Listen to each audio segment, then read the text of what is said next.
Well, trying to rectify our day. Bunch of pallets of rocks. You say, you're tarping rocks? Yeah, I guess I'm tarping rocks.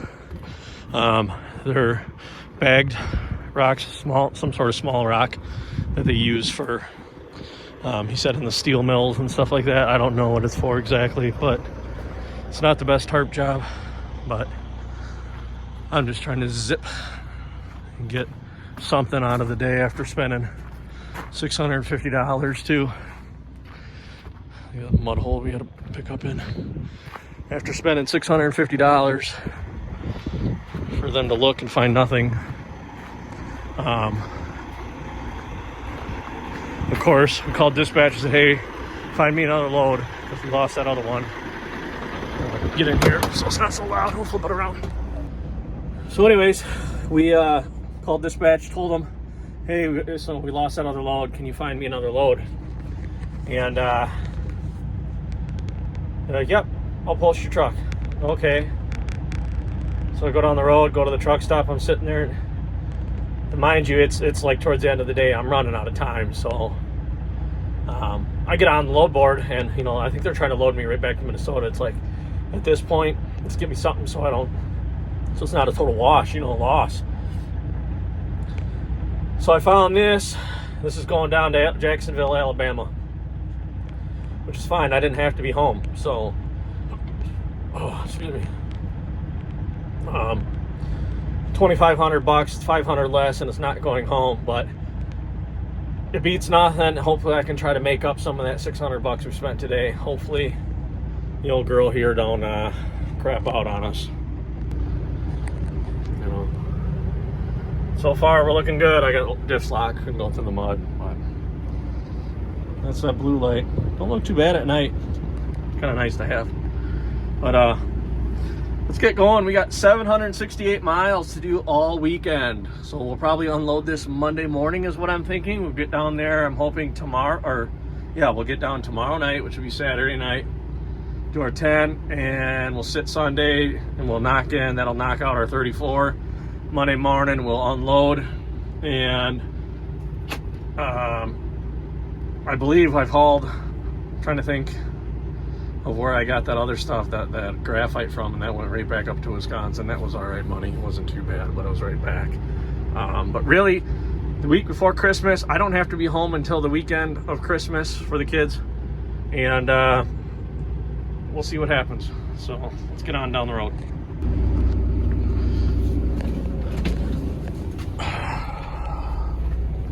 Morning, guys. So quick tip of the day, we're about ready to get on the road. I want to touch base.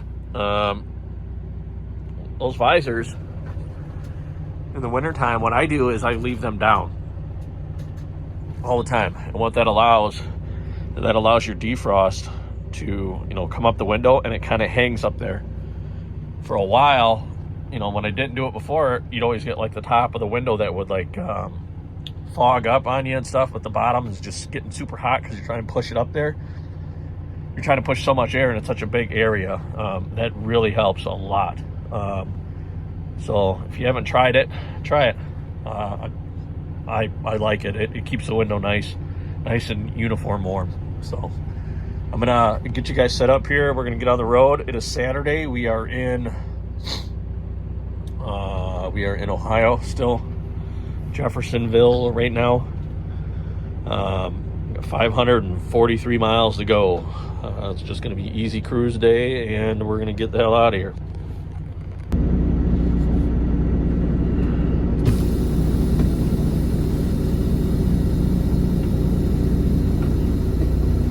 Alright guys, well, we're going to try this out for the day.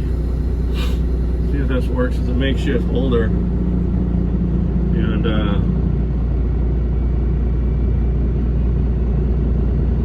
come on. The little hole there should want to come out. But I got to get a different type of holder, one that holds it up kind of by the window, because it is nice to be able to record and you know, still be able to move the truck a little bit. and let you guys see what we're doing as well. But yeah, like I was saying, if you haven't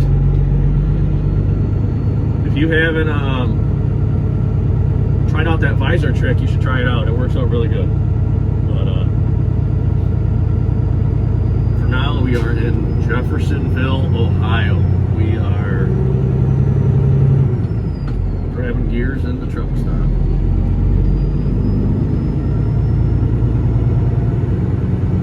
Getting out of here. Haven't had any issues.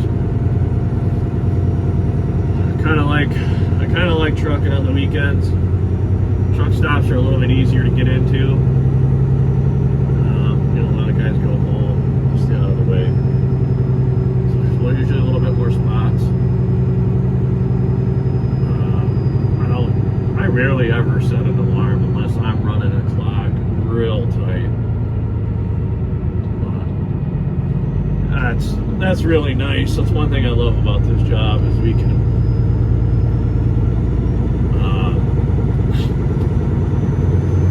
I just wake up, I go to bed, fall asleep when I'm tired, and when I wake up, when I wake up.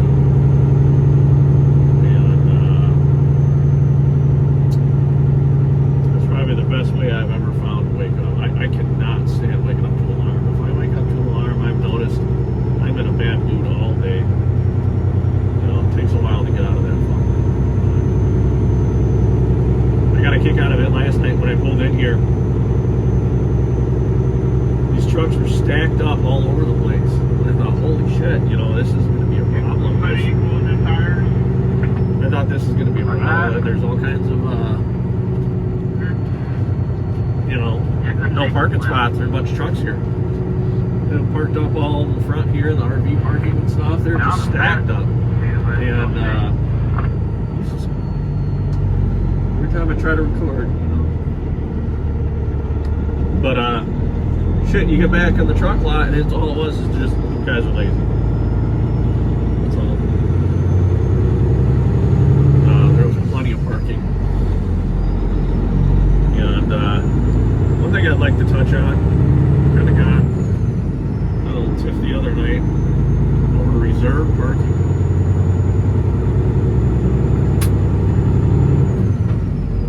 How much? I'm not even going to bark about how much, I heard the rates are going up higher for doing that reserve parking stuff. I rarely, I've done it maybe once down in Denver, just because I knew it was going to be a problem. I had to have a spot. That was a while ago. But how many spots do you consider is a good idea to have reserved for a truck stop? This truck stop that I was in last night, the whole side of the lot was reserved, and then in the back row they had reserved marked on the ground as well. And I'm like, well, there was no sign, so I think they kind of got out of that. But I was like, you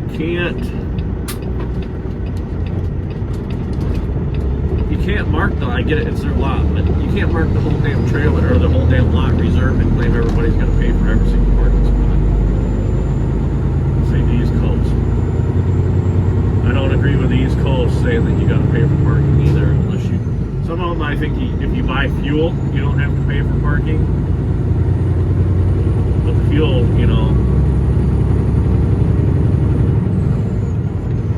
sometimes you're better off just paying for parking, I guess. It's a crapshoot. Tell me what you guys think. I don't agree for it. We're out here trying to make a living, and it's another way for them to take money from us. I get it. They got to make their dime too. And we're just getting on to 71 South. So we're gonna try this out. We a couple of the shows we watch. Seem to do a lot of streaming up on this. What is this? StreamYard. And quite frankly, with you, I'm running out of room on the old phone where this yard is tight. It's 1-9 over here in Wilmington, Ohio. I stopped in here quick just to check it out. But this way, we're going to try it out. And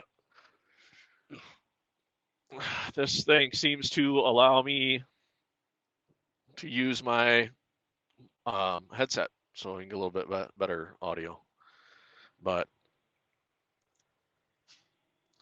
we got down in I think it was Jacksonville, Ohio, something like that. Last night we shut her down about 2 hours early. It was windy. It was getting weird, and I had enough for the day. And laid down, relaxed for a while, went to bed, and didn't set an alarm. Got up when I'm getting up. One of those deals. I'm not in a hurry. So we got an easy cruise today. We are going to, coincidentally enough, Jacksonville, Alabama.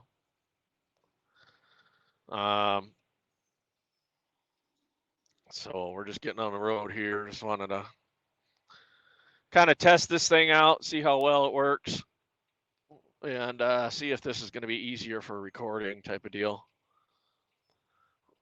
Trying to give you guys some more content, maybe some road shots, maybe some cruising along shots, a little something, trying to break it up a little bit. But so far the truck hasn't kicked back and done what it did on a Friday morning, so that's a good thing. It seems to be doing all right. I don't know. I drove all day in like freezing rain on Thursday, so I'm not sure if that got in somewhere and caused a problem or what the deal is there. But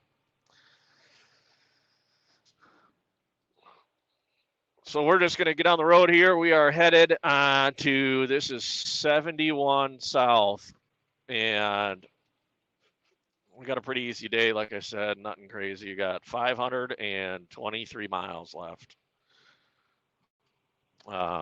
Once you get a little closer, you got to do a 30-minute break. I'll probably take that 30 and get a satellite view of where we're going, see if I can get on site and just park her there or what we want to do, because we're going to do a 34. Our 10-hour break tonight, we'll start that 34. We'll sit all day Sunday and be ready to go Monday morning. So that's kind of the idea that we're working with here. We got an easy cruise.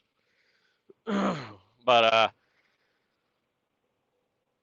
if you guys haven't tried it, let me get this set up here. I'm just getting our cruise set. If you guys haven't tried, a quick winter tip. I'm learning a lot of stuff, watching other people's channels. And, everybody's got a different perspective on things. And I'm learning a lot watching these other YouTube channels. One of them is Haulin' Cash. I mentioned him before. HAULINCASH.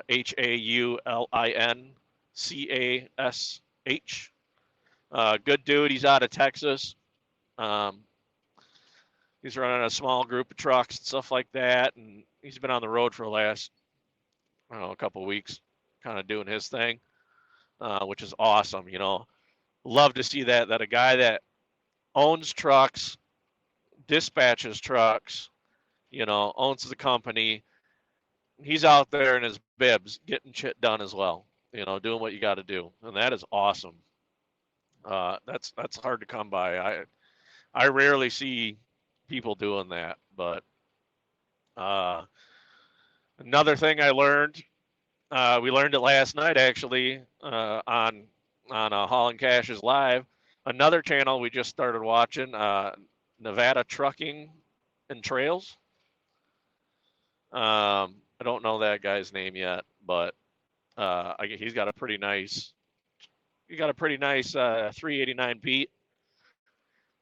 If you guys haven't heard of it, because I never heard of it, you ever heard of heated windshield wipers?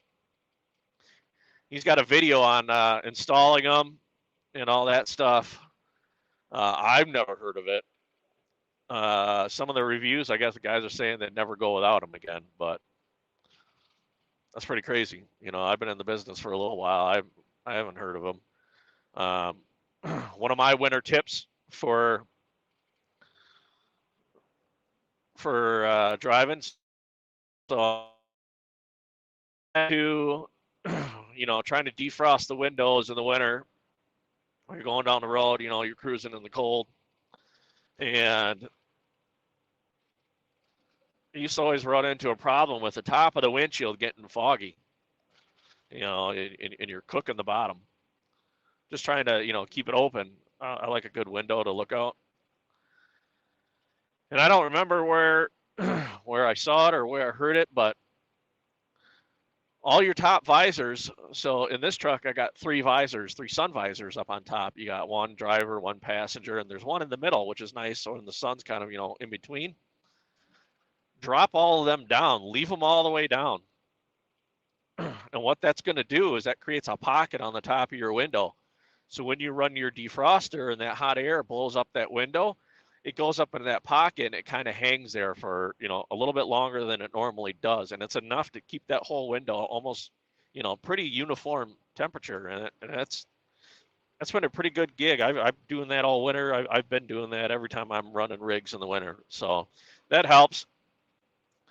Definitely, I left a comment out there on Nevada's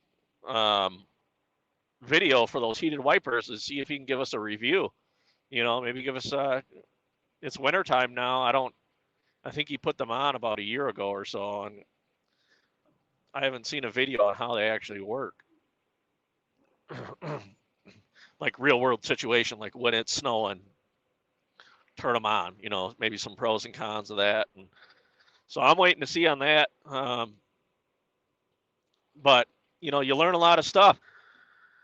I've been doing some research too. A lot of these awesome rigs that you see on the road, I'm a big fan. I used to run a 379. I'm a big fan of the long hood trucks. I know they're not ideal business wise. I know it's just kind of an old school guy that way. I love the look of that truck. And 379, 389. I love them trucks. But I've seen them. I had in one of my videos back then, a while back, I don't remember which one, but I've seen a few of these rigs, sitting in the truck stop at the fuel island, and every goddamn light on that truck is, blue, purple, green, all the marker lights, everything. And I always question, I'm like, how the heck are you getting away with that going down the road? Are you running down the road like that? Because when you go into scale house, you're not allowed. Certain states you have certain states, because I was a volunteer firefighter where I learned a lot of this stuff. Certain states reserve certain colors for police only. Some states you can't have any red facing forward. That's police only. Some states you can't have any blue. That's reserved for police only. And so I'm like, how are these guys doing it? Well, I learned through the Googles that there is I can't remember the name of the light, but all those lights that they have on there, they're expensive. But it's a special LED light that when you flip a switch, you can change the color of them. So when you buy them, you can buy them like if you got marker lights, you buy them amber, it'll say like amber and blue. So it's got a third wire hooked into it. So when you flip that switch, it turns all those lights that are amber will flip over to blue. It's kind of cool when you're going into like a show or something like that. You got a show truck or you're out in a parade, something like that. And so when they're out on the road, you flip them back to amber, and these guys are flipping them, to show them off in the truck stops, which is awesome. That's cool. I get it. You got it. You might as well make her look good. So I learned that. That's pretty neat. They also have them set up too, where if you had reds for taillights, say you got what's called the T-bar on the back, them big setup of taillights across the back. You can get those as taillights as well, so they're red. And when you put this thing in reverse, that third wire actually, instead of activating, just a standard reverse light, turns all of your tail lights into reverse lights. So it's super bright. And when you step on the brake, obviously a couple of them will go back to red. So you still got, brake lights when you're backing up. So that's pretty cool, man. I didn't even know that existed. I thought these guys were just getting all willy-nilly. So I learned a lot by watching a lot of these guys' channels. We watch DIY Semi. We watch Just Truckin'. Just starting to kind of watch Just Truckin' a little bit. Seems like a good dude and all.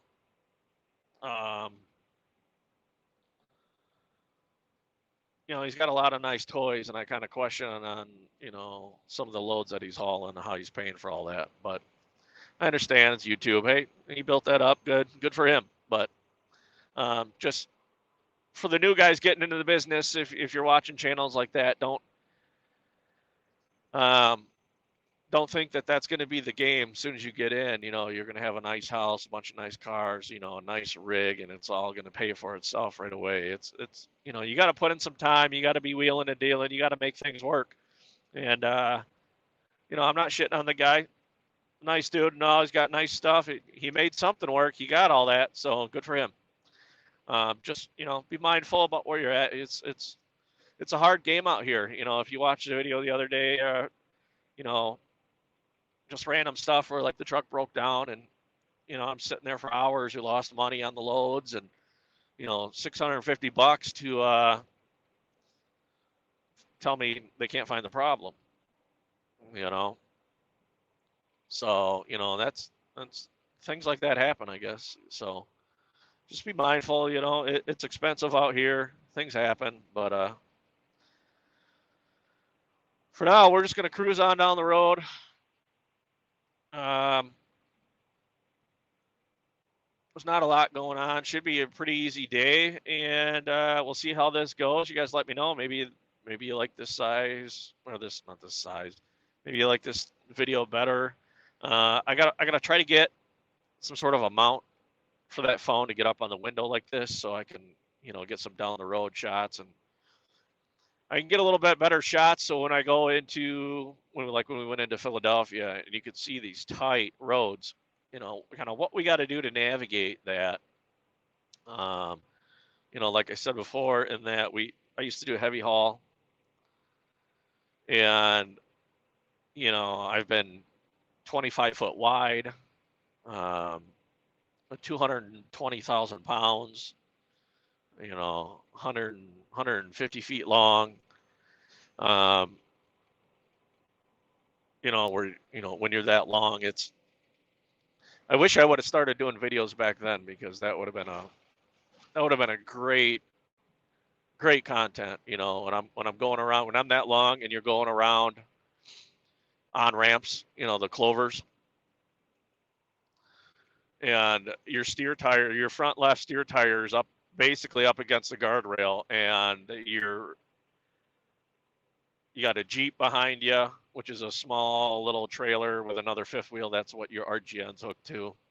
That's got 2 or 3 axles set on there, so that's in the front of the trailer behind your truck.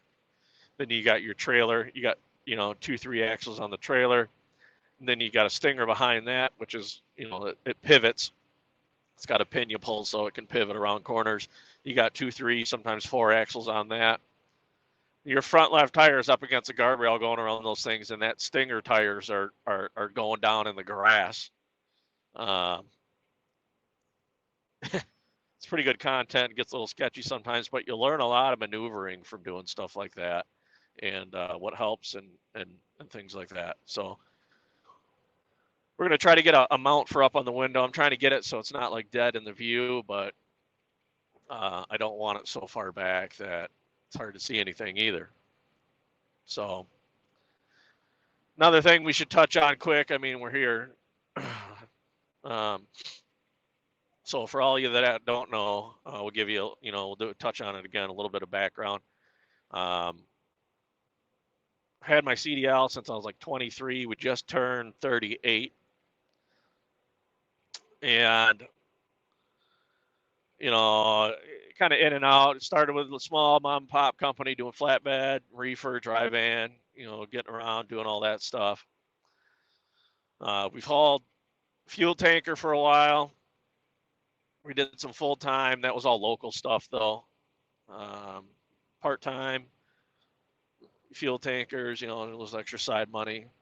And we've done construction, and we got out of construction. We went into hot shot. We went into the RV transport, doing single pulls. We did that for about a year and a half. Things started to slow down a little bit of that. We jumped over to the multi-haul division of that, where we had a 53-foot Shipshe. They call it a step deck. It's a glorified flatbed for a pickup truck, but 53-footer, and that allowed us to haul multiple trailers, multiple campers at a time. We could, then we could get backhauls from doing single pulls. We didn't really have backhauls that often. Going over the Little Miami Bridge here. Not a huge fan of bridges, let me tell you. We get on some of the big ones. I think I've seen too many of them Final Destination shows. But so we had a 53-footer on that. We could haul cars back, and that was kind of nice. We made a lot of extra money, kind of kept us afloat. But that dove off real hard, and it still hasn't even picked up. And when it dove off, we tried, and then it was like, by keeping track of our numbers, and we learned all that from hauling cash, keeping track of that numbers and watching that margin real closely. It gives me a month by month to tell me, hey, are we actually in the red? Are we just skating by? Are we making a bunch of money? And what is this doing? Is it continuing at month after month? Well, we started going negative month after month, and it's like, all right, we got to go do something. And then, so we ended up getting into this truck, bought this rig. So that's why, if some of you are asking, some of your videos got hot shot stuff. Some of your videos, you're in a semi. Some guys, I guess, don't know what I'm doing. So right now, we are full-time truck driver. And we're kind of going through that. We're learning as we go. First, just had our first month as an owner-operator. Not a great month. But you're going to stumble when you're getting in. Don't think when you're getting in that it's going to be, stacks of cash. Maybe last year, I wish I would have got in. Sounds like guys are, piling it up, from COVID and stuff like that, and the market being goofy. And I guess what they call this year is called a correction year. And all the companies that spent a ton of money last year, they're fighting to not spend near that this year. So, and with an oversaturation of trucks, and people got in the market when they realized how much money people were making, oversaturated the market with trucks. And the more trucks you have compared to freight, the rates are going to go down. Now, when people start getting out because they realize they're losing money and it's not that great anymore, people are going to get out of the trucking business. And that means your truck to load ratio is going to go back the other way. It's going to swing back. And hopefully the rates start going back up. But by knowing your numbers, you know what you need to haul for. So when you see, if you've got all your numbers figured out and you say, hey, I can pay all the bills and we're sitting good at, $2 a mile. That way, when you see freight that's $1.80 a mile, I don't even call on it because it's like, I already know I'm going in the hole on that. I can't haul it for that. Some people maybe some people can. They got their bills down low enough. They got a bunch of money stacked where they're not worried about stuff breaking. Their cost of operation is down. $1.80 might be profitable for them. And that's what this is. This is a business, and it's your job to create the lowest amount of debt for your business so you have the lowest operating costs to be profitable. And that's up to you and how you structure your business and the choices you make. So just a little bit of background there, but we're gonna keep on cruising here, and we'll touch base when we get a little closer.